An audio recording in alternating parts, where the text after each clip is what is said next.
Super prime net 9ಗೆ ಸ್ವಾಗತ. ನಾನು ಹರಿಪ್ರಸಾದ್. ಇವತ್ತಿನ ಇಡೀ ದಿವಸದ ಪ್ರಮುಖ ಸುದ್ದಿಗಳನ್ನು ಸೂಪರ್ ಪ್ರೈಮ್ನಲ್ಲಿ ನಿಮಗೆ ನೀಡ್ತಾ ಹೋಗ್ತೀನಿ. ಅದಕ್ಕಿಂತ ಮುಂಚಿತವಾಗಿ ಹೆಡ್ಲೈನ್ಸ್ ಅನ್ನು ನೋಡೋಣ.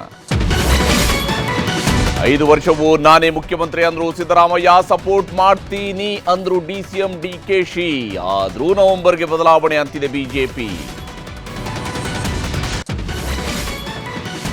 ಬೆಂಗಳೂರು ಗ್ರಾಮಾಂತರ ಬಾಗೇಪಲ್ಲಿ ಹೆಸರು ಬದಲಾವಣೆ. ಬೆಂಗಳೂರು ಕೇಂದ್ರ ವಿವಿಗೆ ಮನಮೋಹನ್ ಸಿಂಗ್ ಹೆಸರು. ಸಂಪುಟ ಸಭೆಯಲ್ಲಿ 48 ಯೋಜನೆಗಳಿಗೂ ಅನುಮೋದನೆ. ಹೃದಯಾಘಾತಕ್ಕೆ ಕೋವಿಡ್ ವ್ಯಾಕ್ಸಿನ್ ಕಾರಣ ಅಲ್ಲ. ಐಸಿಎಂಆರ್ ಗೇಮ್ಸ್ ಜೊತೆ ಜಯದೇವ ತಜ್ಞರಿಂದಲೂ ಸ್ಪಷ್ಟನೆ. ಮೃತರ ಮನೆಗಳಲ್ಲೂ ಸಮಿತಿಯಿಂದ ತನಿಖೆ. ಹಿಮಾಚಲದಲ್ಲಿ ಜಲಪ್ರಳಯಕ್ಕೆ 51 ಸಾವು, 20 ಜನ ಕಣ್ಮರೆ. ಉತ್ತರ ಭಾರತದಲ್ಲಿ ನಾಳೆ ಹಲವು ರಾಜ್ಯಗಳಿಗೆ ರೆಡ್ ಅಲರ್ಟ್. ಕರ್ನಾಟಕದಲ್ಲೂ ನಾಳೆಯಿಂದ ಜೋರು ಮಳೆ ನಿರೀಕ್ಷೆ.